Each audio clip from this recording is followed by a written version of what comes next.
to a 4-year deal. And then tonight, it was reported that Chargers star running back Austin Eckler, he plans to sign a 2-year deal with the Washington Commanders. So, as you can already see, the NFL's legal free agent tampering period has gotten off to a very busy start heading into the new league year coming up on Wednesday. And for more reaction to what's happened so far, let's bring in my good buddy Jason Powers. And Jason, let's start with what the Bucs have done specifically at the quarterback position. Do you think they overpaid to keep Baker Mayfield here? I don't. I think it's perfect. I've been saying for a couple months I wouldn't pay Baker Mayfield a penny over $30 million, and that's right about where they ended up. I think they're on the hook for $50 million guaranteed, which is basically a 2-year commitment. I think it's a great job by Jason Light telling Baker, hey, we want you, but we're not going to overpay.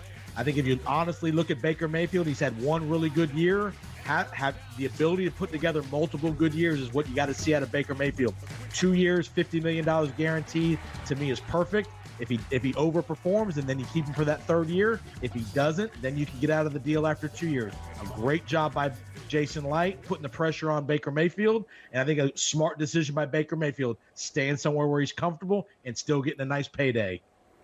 Well, speaking of big quarterback paydays, we already told you about the Falcons. They're giving Kirk Cousins a big deal. Does this signing, in your opinion, make Atlanta now the favorite to win the NFC South?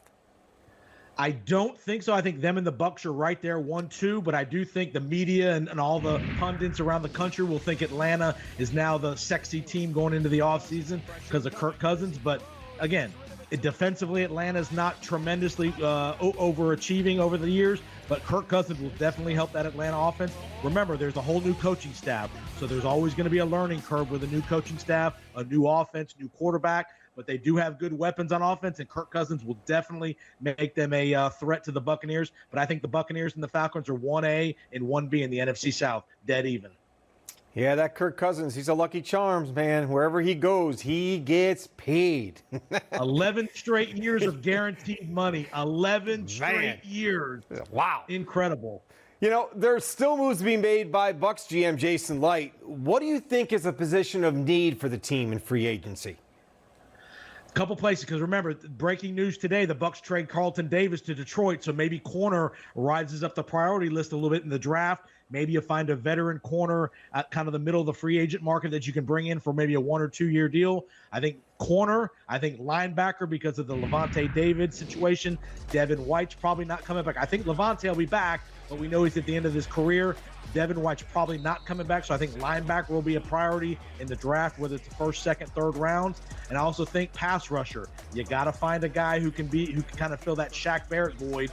Maybe you find a veteran, maybe a Hassan Reddick, Jadeveon Clowney kind of guy where you sign him to maybe a 1-year prove-it deal like the Bucs did with Shaq Barrett several years ago. I think those are the 3 needs on defense and offensive line, whether it's a guard or center. I think you can find somebody either in the draft or in the middle, the mid-tier of free agency to fill a void there.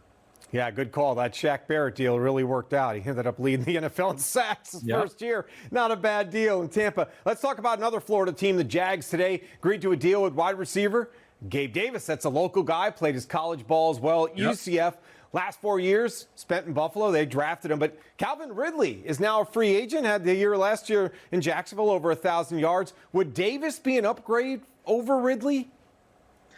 I don't think so. I think Ridley's a better player than Gabe Davis, but Ridley's going to be cheaper than, Gabe Davis is going to be much cheaper than Calvin Ridley. I think Calvin Ridley is going to get somewhere in the neighborhood of $20 million a year by somebody. I think he's going to be a number 1 option. Gabe Davis is a perfect number 2.